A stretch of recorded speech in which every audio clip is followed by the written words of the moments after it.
सभी साथियों को नमस्कार। मैं आपका दोस्त सुनील कालवा एक बार फिर से आप सभी का हार्दिक अभिनंदन करता हूं। साथियों, असिस्टेंट प्रोफेसर की इस सीरीज़ के अंदर हम आज पढ़ रहे हैं राजस्थान का भूगोल और इसके महत्वपूर्ण PYQ यानी पिछले सालों में जो महत्वपूर्ण प्रश्न हैं। Special first grade, second grade, school और कॉलेज लेक्चरर या RAS, इन भर्तियों में जो महत्वपूर्ण प्रश्न हैं हम उन्हीं को कवर कर रहे हैं। और आज हमारा टॉपिक है क्लास नंबर 2 के अंदर जलवायु और मृदा। इनके जो महत्वपूर्ण जितने प्रश्न हैं मैं आपके लिए लेकर आया हूँ, तो प्लीज़ आप ये क्लास पूरी जरूर देखिएगा। आपको आगामी हर भर्ती परीक्षा के अंदर यहाँ से प्रश्न देखने को मिलेंगे। आज का पहला प्रश्न, कौन से कारक राजस्थान की जलवायु को प्रभावित करते हैं?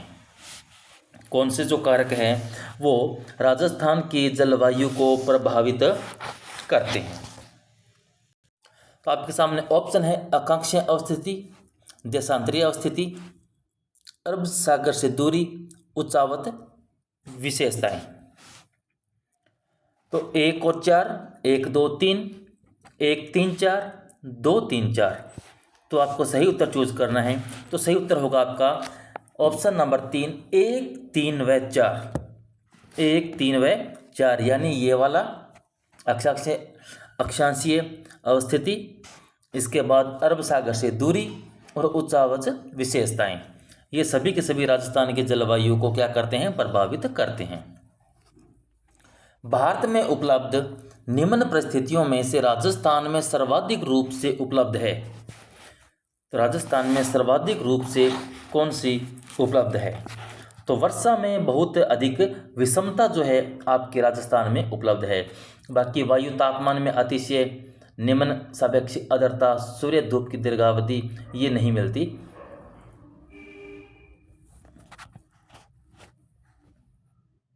तो सही उत्तर क्या होगा आपका ऑप्शन नंबर 3। राजस्थान की जलवायु दशाओं के संबंध में कौन सा कथन सत्य है? आपके सामने कुछ कथन दिए गए हैं, उनको चूज करना है कौन सा कथन जो है आपका सत्य है। राजस्थान की जलवायु दशाएं तापमान और वर्षा की चरम सीमाओं से युक्त है। और वर्षा है आना चाहिए, यहाँ थोड़ा कट गया है। और वर्षा की चरम सीमाओं से युक्त है। ऑप्शन 2 है राज्य की जलवायु उष्ण शुष्क प्रकार की है। राज्य में वर्षा की मात्रा दक्षिण पूर्व से उत्तर की ओर बढ़ती जाती है, उत्तर या उत्तर पश्चिम बढ़ती जाती है। और ऑप्शन 4 है राज्य की जलवायु उष्ण आर्द्र प्रकार की है। तो कौन सा कथन सत्य है? तो आप देखते हैं कि ऑप्शन 1 आपका बिल्कुल सत्य है और बाकी तीनों सत्य नहीं है। यानी राज्य की जलवायु दशाएं तापमान और वर्षा को चरम सीमाओं से युक्त होना है। सर्दियों में भूमध्य सागर में चक्रवातों के कारण राजस्थान के उत्तर पश्चिमी भाग में वर्षा होती है, जिसे कहा जाता है। अब ये प्रश्न इतना इंपॉर्टेंट है कि बहुत सारी परीक्षाओं में आया गया है। कुछ तो मैंने इसके जो इंपॉर्टेंट जो पेपर में आए थे उनको आगे से काट दिया है क्योंकि स्लाइड बहुत भर रही थी। कुछ एक रखे हैं तो आप देख सकते हैं कितनी परीक्षाओं में ये प्रश्न आया है। तो उसको आप कह सकते हैं मावठ। उसको मावठ के नाम से जाना जाता है। यहाँ पर प्रश्न में दिखा है सर्दियों में भूमध्य सागर, तो उसको कई बार शीतकालीन वर्षा भी कहते हैं, कई नामों से ये प्रश्न आ जाता है। लेकिन जो सर्दियों के अंदर भूमध्य सागर चक्रवातों से जो वर्षा होती है उसको मावठ कहा जाता है। और यह प्रश्न बहुत इंपॉर्टेंट रहता है आपका हर एग्जाम के अंदर। राजस्थान में शीतकाल में होने वाली वर्षा मावठ किन कारणों से होती है? ये देखो, फिर प्रश्न को घुमाकर पूछा है, लेकिन ये फिर पूछा है बहुत सारी भर्तियों के अंदर। तो ये आपका किस कारण होता है भाई ये वर्षा? तो ये पश्चिमी विक्षोभों के कारण वर्षा होती है। राजस्थान में शीतकाल में वर्षा करने वाले विक्षोभों की उत्पत्ति होती है। तो जो शीतकाल में वर्षा होती है जिसे मावठ होती है, तो उसकी उत्पत्ति कहाँ से होती है? उत्पत्ति कहाँ से होती है उसकी? भूमध्य सागर एवं कैस्पियन सागर से होती है उसकी। राजस्थान की निम्न में से कौन सी फसल मावठ से लाभान्वित नहीं होती है?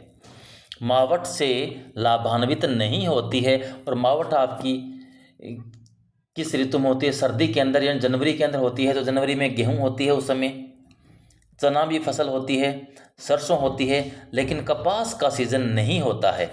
कपास गर्मियों की फसल है, सर्दी की फसल नहीं है।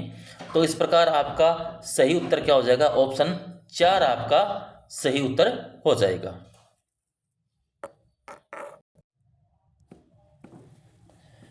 राजस्थान की सर्दियों की वर्षा मुख्यतः होती है।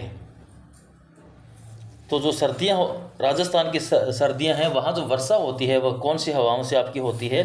तो उत्तरी पश्चिमी हवाओं से ये सर्दियाँ होती है। वर्षा ऋतु में मानसून हवाओं की दिशा होती है।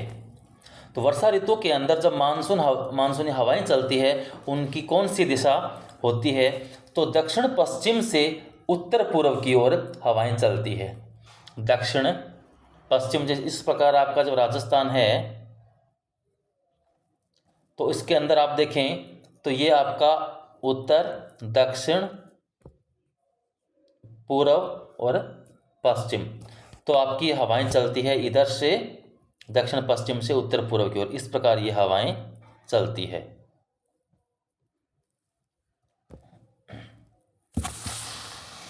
अगला प्रश्न, पूर्वाइयां से क्या तात्पर्य है? पूर्वाइयां से क्या तात्पर्य है? तो पूर्वाइयां जो है हवा, वो हवा जो पूर्व से पश्चिम की ओर चल रही हो। कौन सी हवा? पूर्व से पश्चिम की ओर जो चल रही हवा है उसको क्या कहते हैं? पूर्वैया के नाम से जाना जाता है। राजस्थान में होने वाली वर्षा के लिए उत्तरदायी ग्रीष्मकालीन मानसूनी पवनें किस महासागर से आती है? तो किस महासागर से आती है? तो ये हवाएं जो आपकी हिंद महासागर से आती है। निम्नलिखित में से राजस्थान का कौन सा क्षेत्र मानसून की अरब सागर शाखा से अधिकतम वर्षा प्राप्त करता है? राजस्थान का कौन सा क्षेत्र है जो मानसून की अरब सागर शाखा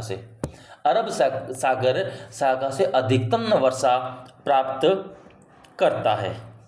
वो आपको यहाँ पर सही उत्तर इसका बताना है। तो आपका सही उत्तर हो जाएगा ऑप्शन 4, दक्षिण और दक्षिणी पूर्वी क्षेत्र। दक्षिण और दक्षिणी पूर्वी जो क्षेत्र है वह आपकी अरब सागर शाखा से अधिकतम वर्षा प्राप्त करता है। राजस्थान के कौन से भाग में अधिकतम वर्षा होती है? राजस्थान के कौन से भाग में अधिकतम वर्षा होती है? तो आपके दक्षिणी राजस्थान के अंदर अधिकतम वर्षा होती है। निम्नलिखित में से कौन से जिलों का समूह सर्वाधिक औसत वार्षिक वर्षा प्राप्त करता है? तो कौन सा जिला समूह है? तो झालावाड़ और बांसवाड़ा जो है सर्वाधिक वर्षा प्राप्त करते हैं। राजस्थान में सर्वाधिक वार्षिक वर्षा किस स्थान पर होती है? जब जिलों की बात की जाए तो झालावाड़ बांसवाड़ा था आपका, लेकिन प्रॉपर किसी स्थान के बारे में पूछा जाए कि किस स्थान पर सर्वाधिक वर्षा होती है, तो सही उत्तर आपका क्या हो जाएगा बच्चों? तो सही उत्तर आपका आता है ये माउंट आबू। ऑप्शन 1 आपका सही उत्तर हो जाएगा माउंट आबू। निम्नलिखित में से राजस्थान के किस जिले में जून का औसत न्यूनतम तापमान दर्ज किया जाता है? जून का औसत न्यूनतम तापमान दर्ज किया जाता है किस जिले के अंदर होता है? यानी जून के अंदर तो बहुत गर्मियां पड़ती है राजस्थान के अंदर, लेकिन न्यूनतम तापमान भी कहीं से दर्ज किया जाता है पूरे राजस्थान के अंदर। तो वो कौन सा जिला है? वो जिला है सिरोही, क्योंकि सिरोही के अंदर आपका माउंट आबू है, वो इलाका थोड़ा ठंडा रहता है, तो वहाँ पर जून के अंदर औसत तापमान कम रहता है। राजस्थान में कम वर्षा का कारण अरावली पर्वतमाला के निम्न में से कौन सी स्थिति के कारण है? राजस्थान में कम वर्षा का कारण अरावली पर्वतमाला के निम्न में से कौन सी स्थिति के कारण कम वर्षा राजस्थान में होती है? तो आपके सामने है, इसका मानसून के समांतर होना, मानसूनी दिशा के विपरीत होना, श्रृंखला में कटाव होना, श्रृंखला का वनस्पति रहित होना। तो सही उत्तर होगा आपका ऑप्शन नंबर 1, इसका मानसून के समांतर होना। इस वजह से राजस्थान में वर्षा कम होती है। राजस्थान में निम्नलिखित में से किस जिले में वार्षिक वर्षा में अधिकतम विषमता पाई जाती है? वार्षिक विषमता अधिकतम किस जिले में पाई जाती है? तो सही उत्तर हो जाएगा आपका जैसलमेर। जैसलमेर में वार्षिक वर्षा में अधिकतम विषमता पाई जाती है। राजस्थान में वार्षिक वर्षा का औसत कितना है? राजस्थान में वार्षिक वर्षा का औसत है 57 से 58 सेंटीमीटर। ऑप्शन 3 आपका सही उत्तर होगा। राजस्थान में समवर्षा रेखाओं का मान किस दिशा की ओर कम होता जाता है? राजस्थान के अंदर समवर्षा रेखाओं का जो मान है किस दिशा की ओर कम होता जाता है? तो दक्षिण पूर्व से लेकर उत्तर पश्चिम की ओर क्या है? कम होता जाता है। राजस्थान में कौन से जिले 50 सेमी वर्षा के पश्चिम में अवस्थित है? कौन से जिले जो है समवर्षा रेखा है उसके पश्चिम में स्थित है? तो इस प्रकार मान लीजिए राजस्थान आपका आता है, 50 सेंटीमीटर वर्षा रेखा यहाँ पर आती है, तो इसके पश्चिम में पूछा है, तो इधर आपका पूर्व है, इधर पश्चिम है। तो इस पश्चिम के अंदर कौन कौन से जिले हैं? तो आप देखेंगे दौसा, चूरू, हनुमानगढ़, भीलवाड़ा। दौसा, चूरू, हनुमानगढ़ और कौन सा ऑप्शन आपके सामने? भीलवाड़ा। तो दौसा अगर देखते हैं तो वह कोट इस साइड में पड़ता है और भीलवाड़ा यहाँ पड़ता है। तो उत्तर बचा कौन सा आपका? चूरू और हनुमानगढ़, क्योंकि हनुमानगढ़ बिल्कुल यहाँ पर है और इसके पास में ही चूरू है। तो सही उत्तर कौन सा हो जाएगा आपका? ऑप्शन देखें 2 और 3। तो 2 और 3, ऑप्शन 4 आपका सही उत्तर होगा। ये प्रश्न पूछा गया असिस्टेंट प्रोफेसर के एग्जाम में। तो आप सोच सकते हैं जब प्रोफेसर के एग्जाम में इस प्रकार के प्रश्न आते हैं तो भविष्य में और आने की संभावना फिर से है इन प्रश्नों की। निम्नलिखित में से कौन से जिलों का समूह प्राप्त मानसूनी वर्षा की मात्रा के अनुसार अवरोही क्रम में सही ढंग से व्यवस्थित कीजिए? तो यहाँ पर मानसूनी वर्षा का आपको अवरोही क्रम बताना है, यानी पहले ज़्यादा वर्षा, फिर कम, फिर उससे भी कम। तो सबसे पहले आप इन जो जिले दे रखे हैं उनमें देखते हैं कि जालौर में ज़्यादा वर्षा होती है, धौलपुर में ज़्यादा वर्षा होती है, फिर आपका राजसमंद, फिर आपका जालौर। तो सही उत्तर हो जाएगा ऑप्शन नंबर 1 आपका। निम्नलिखित में से किन जिलों के समूह को उनकी औसत वार्षिक वर्षा के अनुसार आरोही क्रम में व्यवस्थित किया गया है? और पिछले साल ये प्रश्न आ चुके हैं असिस्टेंट प्रोफेसर के एग्जाम में। आरोही क्रम में लगाना है, यानी पहले किस में वर्षा कम होती है, फिर ज़्यादा, इस प्रकार इस क्रम को लगाना है इस बार। तो अब आप देखते हैं कि सबसे पहले कम वर्षा वाले जो जिले देखें तो आपके जैसे यहाँ पर जोधपुर है, जोधपुर के बाद राजसमंद है, फिर उदयपुर है। जोधपुर, राजसमंद और उदयपुर, इन जिलों के अंदर जो वर्षाएं दे रखी है तो इनमें से सबसे कम होती है जोधपुर में, फिर राजसमंद में, फिर उदयपुर में। तो इस प्रकार जो बढ़ता क्रम आगे जाता है वह आपका कौन सा हो गया? आरोही क्रम हो गया। तो सही उत्तर हो जाएगा ऑप्शन नंबर 2। राजस्थान में मई जून महीनों में उत्पन्न होने वाली धूल भरी आंधियों के लिए उत्तरदायी है? कुछ स्थानों पर संवहनीय धाराओं की उत्पत्ति, अरावली पहाड़ियां दक्षिण पश्चिमी हवाओं के समांतर है, अति तीव्रगामी पूर्वी हवाओं की उत्पत्ति है। किस कारण से आप देखते हैं कि राजस्थान के मई जून महीनों में धूल भरी आंधियां चलती है? इनका कारण आपको ढूंढना है। तो आप देखते हैं कि आपके सामने ऑप्शन है 1 और 3, 1 2 3, 1 2 और केवल 1, यहाँ पर 1 है, केवल 1। तो सही उत्तर हो जाएगा आपका ऑप्शन नंबर 4, केवल 1। यानी कुछ स्थानों पर संवहनीय धाराओं की उत्पत्ति जो है उस वजह से आपके मई जून महीनों में धूल भरी आंधियां चलती है। राजस्थान में धूल भरी आंधियां चलने के लिए आवश्यक दशा कौन सी है? आवश्यक दशा कौन सी है? उच्च वार्षिक तापांतर, शीत ऋतु में उच्च वायुदाब, संवहनीय क्रियाएं, तिब्बत के पठार पर निम्न वायुदाब। और ये 2020 का जो स्कूल लेक्चर का एग्जाम हुआ उसके अंदर प्रश्न आया है। तो आपका सही उत्तर हो जाएगा संवहनीय क्रियाएं, ऑप्शन नंबर 3। राजस्थान के कौन से जिलों में अधिकतम वर्षा दिनों की संख्या पाई जाती है, अधिकतम वर्षा दिनों की संख्या पाई जाती है। कॉलेज व्याख्याता के एग्जाम में यह प्रश्न आ चुका है 2019 के अंदर। तो कौन से वो जिले हैं जहाँ पर अधिकतम वर्षा के दिन होते हैं? तो आपका झालावाड़ है, कोटा है और बारां है। इन 3 जिलों में ज़्यादा दिनों तक वर्षा होती है। निम्न कथनों में से सही कथन कौन से हैं? बंगाल की खाड़ी और अरब सागर के मानसून से राजस्थान में वर्षा होती है। कथन 2 कहता है बंगाल की खाड़ी का मानसून राजस्थान में बिना अधिक वर्षा किए गुजरता है क्योंकि इसके गुजरने के मार्ग में किसी प्रकार का व्यवधान नहीं है। तो आपको इनमें से बताना है कि कौन सा कथन सही है और कौन सा कथन गलत है।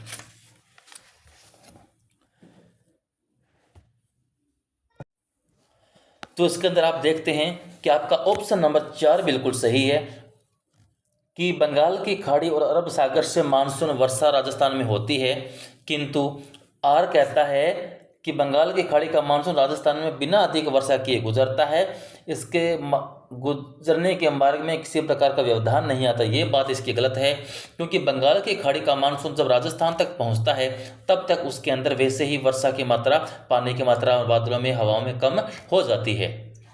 तो इस प्रकार ये आपका ऑप्शन 2 कथन 2 गलत हो जाएगा, कथन 1 बिल्कुल सही होगा। तो उत्तर आपका ये होगा ऑप्शन 4। राजस्थान के मरुस्थल में ग्रीष्म में तापमान के आकस्मिक गिरावट होती है, जिसका क्या कारण है? किस कारण से राजस्थान में तापमान में एकदम से गिरावट हो जाती है? तो वायुमंडल में उच्च शुष्कता, स्वच्छ आसमान, रेतीली मिट्टी या वनस्पति की कमी, इन सभी कारणों से राजस्थान में तापमान एकदम से गिर जाता है। ऑप्शन 1 आपका बिल्कुल सही उत्तर होगा। सामान्यतः राजस्थान को कितने जलवायु क्षेत्रों में विभाजित किया जाता है? राजस्थान को सामान्यतः कितने जलवायु क्षेत्रों में विभाजित किया जाता है? तो वो आपके 5 जलवायु क्षेत्र हैं, जैसे शुष्क मरुस्थलीय, अर्ध शुष्क मरुस्थलीय, उप आर्द्र, आर्द्र और अति आर्द्र। ये 5 जलवायु प्रदेश हैं। जैसे लिखो तो आप लिख सकते हैं, जैसे शुष्क, फिर आपका आता है अर्ध शुष्क, तीसरा आता है उप आर्द्र, उसके बाद आता है आपका आर्द्र और फिर आता है आपका अति आर्द्र। ये 5 क्षेत्रों में बांटा गया है। एरिडीसोल्स राजस्थान के जलवायु क्षेत्रों में मिलती है। एरिडीसोल्स राजस्थान के जलवायु क्षेत्रों में मिलती है। तो एरिडीसोल्स जो मिट्टी के प्रकार है वह राजस्थान के कौन से जलवायु क्षेत्रों में पाई जाती है? तो वो आपके अर्ध शुष्क क्षेत्र में पाई जाती है। राजस्थान के किन जिलों में उप आर्द्र जलवायु पाई जाती है? राजस्थान के किन जिलों में उप आर्द्र जलवायु पाई जाती है? तो आप देखते हैं वो आपके जयपुर, अजमेर, अलवर और टोंक जिलों में पाई जाती है। झालावाड़ और बांसवाड़ा जिले किस जलवायु खंड में सम्मिलित है? जो झालावाड़ और बांसवाड़ा है वह अति आर्द्र जलवायु खंड के अंदर या अति आर्द्र जलवायु प्रदेशों में शामिल है। राजस्थान का कौन सा क्षेत्र अर्ध शुष्क अथवा स्टेपी जलवायु के अंतर्गत आता है? अर्ध शुष्क अथवा स्टेपी जलवायु के अंतर्गत आने वाले राजस्थान के कौन कौन से जिले हैं? तो आपके जालौर, पाली, जोधपुर, नागौर, सीकर, झुंझुनू, ये जिले जो है आपके अर्धशुष्क और स्टेपी जलवायु के अंतर्गत आते हैं। 30 वर्ष से अधिक समयावधि की औसत वायुमंडलीय दशाओं को क्या कहते हैं? तो इस वायुमंडलीय दशाओं को जलवायु के नाम से जाना जाता है। कोपेन ने जलवायु प्रदेश के वर्गीकरण का आधार माना है। जो कोपेन है उन्होंने जलवायु वर्गीकरण का क्या आधार माना है? तो उन्होंने वनस्पति को आधार माना है। कौन सी जलवायु राजस्थान में नहीं पाई जाती है?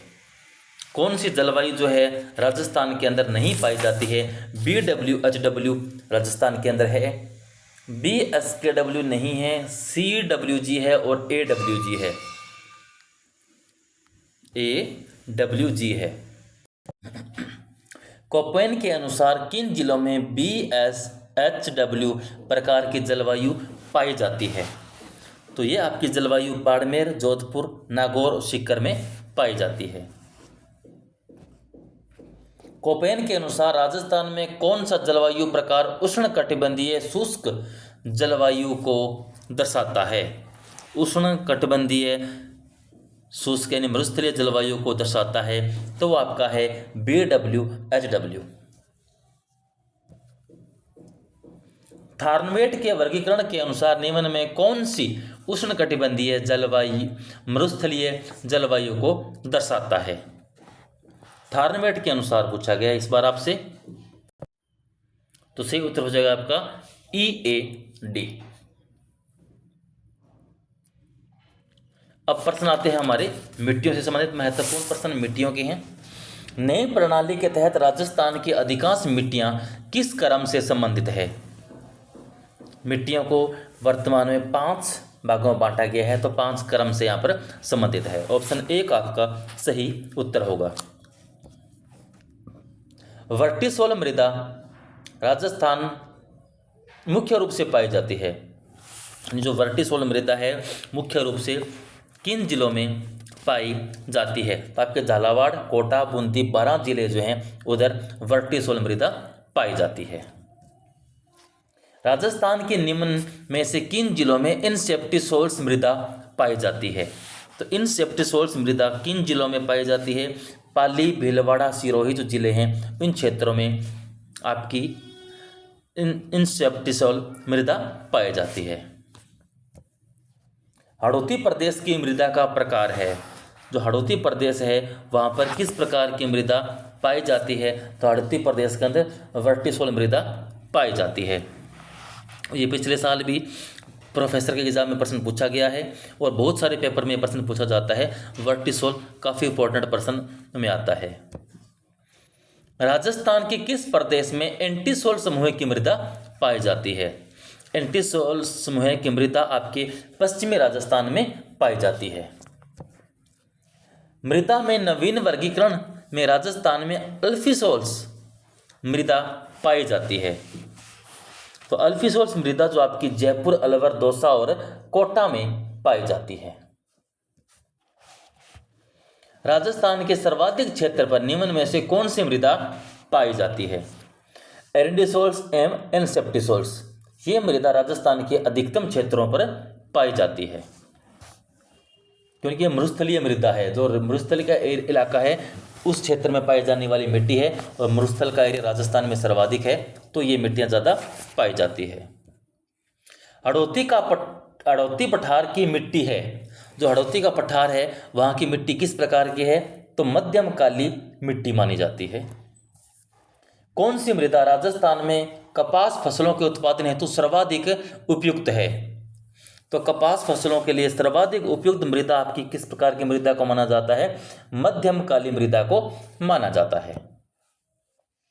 राजस्थान में भूरी मिट्टी का प्रसार क्षेत्र है।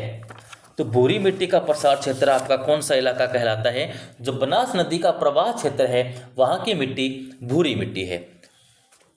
तो ऑप्शन 1 आपका सही उत्तर होगा। राजस्थान के नागौर, पाली, अजमेर और जयपुर जिलों में मुख्य रूप से कौन सी मिट्टी पाई जाती है? तो नागौर, पाली, अजमेर और जयपुर में मुख्य रूप से सिरोजेम्स जो मिट्टी है वह पाई जाती है। ऑप्शन 2 आपका सही उत्तर होगा। कथन 1 कहता है राजस्थान में पाए जाने वाली सिरोजम मृदा की उर्वरा क्षमता अपेक्षाकृत कम होती है। कारण आर कहता है सिरोजम मिट्टी में नाइट्रोजन तथा कार्बनिक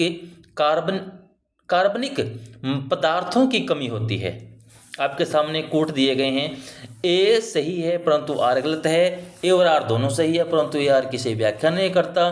ए आर सही है, ए आर की सही व्याख्या भी करता है। ए कथन ए गलत है परंतु आर सही है। तो बताना है आपको कौन सा इसका सही उत्तर होगा। तो सही उत्तर होगा आपका ऑप्शन नंबर 3। ए और आर दोनों सही भी है और आर ए की सही व्याख्या भी करता है।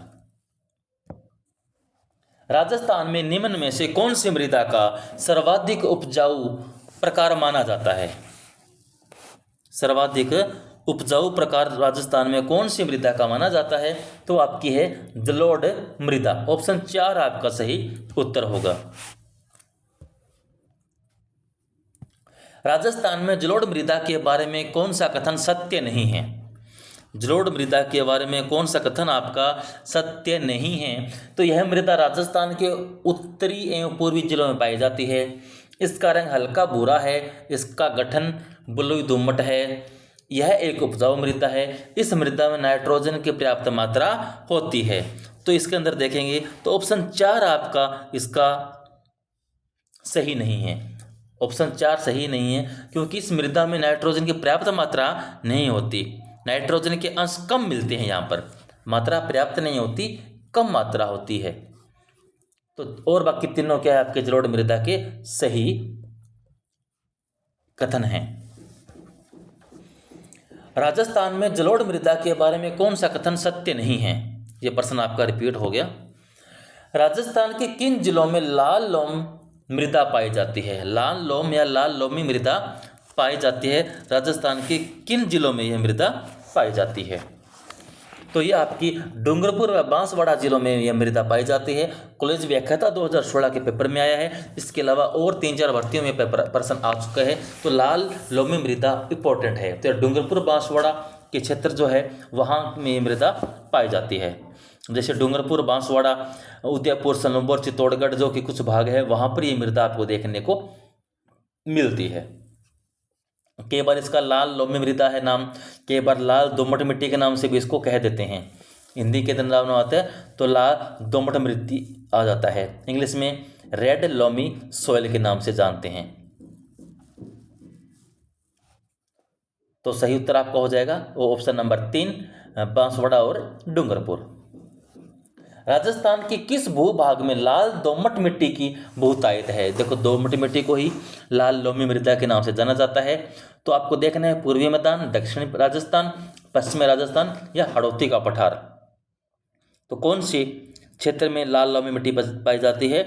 तो आपके दक्षिणी राजस्थान में पाई जाती है। अभी आपने पढ़ा डूंगरपुर बांसवाड़ा वो इलाका, डूंगरपुर बांसवाड़ा और उदयपुर सलोमपुर वहाँ का जो इलाका है वो आपका दक्षिण राजस्थान में आता है और उस क्षेत्र में यह मिट्टी पाई जाती है। राजस्थान के निम्नलिखित में से किन जिलों में लाल रेतीली मिट्टी पाई जाती है? लाल रेतीली मिट्टी पाई जाती है तो राजस्थान के कौन से जिलों के अंदर है? तो आपके जोधपुर, झुंझुनू और चूरू जिले जो है वहाँ पर आपकी लाल रेतीली मिट्टी पाई जाती है। राजस्थान में नाइट्रेट की उपस्थिति के कारण कौन सी मृदा उर्वरक है? राजस्थान में नाइट्रेट उपस्थिति के कारण कौन सी मृदा उर्वरक है? तो वहां पर भूरी रेतीली मृदा है। पहाड़ी मृदा राजस्थान में पाई जाती है। जो पहाड़ी मृदा है वह राजस्थान में कहाँ पर पाई जाती है या किन जिलों में पाई जाती है? तो आपके उदयपुर और कोटा में यह मृदा पाई जाती है। राजस्थान के किन जिलों में लाल व पीली मृदा पाई जाती है? लाल व पीली मृदा राजस्थान के किन जिलों में पाई जाती है? तो आपके सवाई माधोपुर, सिरोही, भीलवाड़ा व अजमेर, इन जिलों के अंदर आपको लाल पीली मृदा देखने को मिलती है। मृदा का प्रकार जो कि राजस्थान में प्रमुखतया झालावाड़, बारां, कोटा जिलों में पाया जाता है, तो वह कौन सा प्रकार है? झालावाड़, बारां, कोटा जिलों में पाई जाने वाली मृदा कौन सी है? तो आपकी लाल रेगुर मृदा है। सॉरी, काली रेगुरी मृदा। काली रेगुर मृदा जो है आपके झालावाड़, कोटा, बारां जिलों में पाई जाती है। कौन सी मृदा सब जोत के लिए जानी जाती है? यानी अपने आप जिसकी जुताई हो जाए इस प्रकार की मिट्टी की विशेषता रखने वाली कौन सी मिट्टी है? तो वो मिट्टी आपकी कौन सी है? काली मिट्टी। जो काली मिट्टी है वो अपने आप तेज धूप या गर्मी से मिट्टी फट जाती है, दरारें इसमें अपने आप बन जाती है, तो इसलिए इसको सब जोत के नाम से जाना जाता है। राजस्थान की कुब्बड़ पट्टी, राजस्थान की कुब्बड़ पट्टी या कुब्बड़ गृहस्थ जो इलाका है वो कौन सा है? कुब्बड़ पट्टी कौन सी है? तो नागौर और अजमेर का जो इलाका क्षेत्र है उसे कुब्बड़ पट्टी के नाम से वहाँ से जाना जाता है। निम्न में से राजस्थान के किस जिले में बांका पट्टी फैली हुई है? जो बांका पट्टी है, कुबड़ पट्टी है, उसे बांका पट्टी के नाम से भी उसको जानते हैं। तो ये किस क्षेत्र के अंदर है? तो ये आपकी नागौर क्षेत्र के अंदर आती है। पश्चिमी राजस्थान की मिट्टी अम्लीय और क्षारीय तत्वों से संसिक्त कैसे हो जाती है? संसिक्त कैसे हो जाती है? जल के प्रवाह से, मिट्टी की निचली सतह से ऊपर की ओर कोशिकाओं द्वारा जल रिसाव से, मिट्टी के अपक्षालन से, या मिट्टी के ऊपरी सतह से नीचे की ओर जल रिसाव से। तो आपका सही उत्तर होगा ऑप्शन बी, मिट्टी की निचली सतह से ऊपर की ओर कोशिकाओं द्वारा जल रिसाव से, जो ये कारण से मिट्टी जो है अम्लीय और क्षारीय तत्वों से संसिक्त हो जाती है। राजस्थान के निम्न बेसिनों में कहाँ अधिकतम बीहड़ भूमि पाई जाती है? तो अधिकतम बीहड़ भूमि राजस्थान के किन क्षेत्रों में पाई जाती है? तो आपके किस बेसिनों में पाई जाती है? तो चंबल बेसिनों के अंदर बीहड़ भूमि देखने को मिलती है। राजस्थान में कौन सा क्षेत्र सतही जल द्वारा मृदा अपरदन से सर्वाधिक प्रभावित है? तो सर्वाधिक प्रभावित क्षेत्र आपका कौन सा है? चंबल प्रदेश है। राजस्थान में उत्कात भूमि स्थलाकृति दिखाई देती है। तो उत्कात भूमि जो राजस्थान के अंदर सवाई माधोपुर, करौली और धौलपुर के अंदर दिखाई देती है। निम्नलिखित में से कौन से जिलों में सर्वाधिक बेकार या वेस्टलैंड भूमि है? सर्वाधिक बेकार या वेस्टलैंड भूमि है तो किस जिलों में है? तो आप देखेंगे कि वहां जैसलमेर के अंदर सर्वाधिक वेस्टलैंड या बेकार भूमि है। निम्नलिखित में से कौन सा मृदा प्रकार और जिले सुमेलित नहीं है? यानी एक तरफ मृदा का प्रकार दिया गया है और एक तरफ जिले दिए गए हैं, उनमें से कौन सा सुमेलित नहीं है आपको बताना है। तो स्लेटी भूरी मिट्टी है, जालोर और पाली में पाई जाती है, बिल्कुल ठीक बात है। रेवेरिना मृदा जो आपकी गंगानगर में पाई जाती है, ये भी ठीक है। जो आपकी जो है साइरोजेम हनुमानगढ़ और चूरू में पाई जाती है, ये बात ठीक नहीं है। इसके अलावा जिप्सीफेरम जो मृदा है वह बीकानेर में पाई जाती है। तो सही उत्तर हो जाएगा आपका, पूछा सुमेलित नहीं है तो आपका ऑप्शन 3 आपका सही उत्तर हो जाएगा कि ये मृदा यहाँ पर नहीं पाई जाती है। जब बात आती है तो फिर जब ये साइरोजेम मृदा है, साइरोजेम हनुमानगढ़ चूरू में नहीं है तो कहाँ पर है? तो साइरोजेम भी आपके गंगानगर में क्षेत्र में पाई जाती है। साइरोजेम गंगानगर में पाई जाने वाली मृदा है।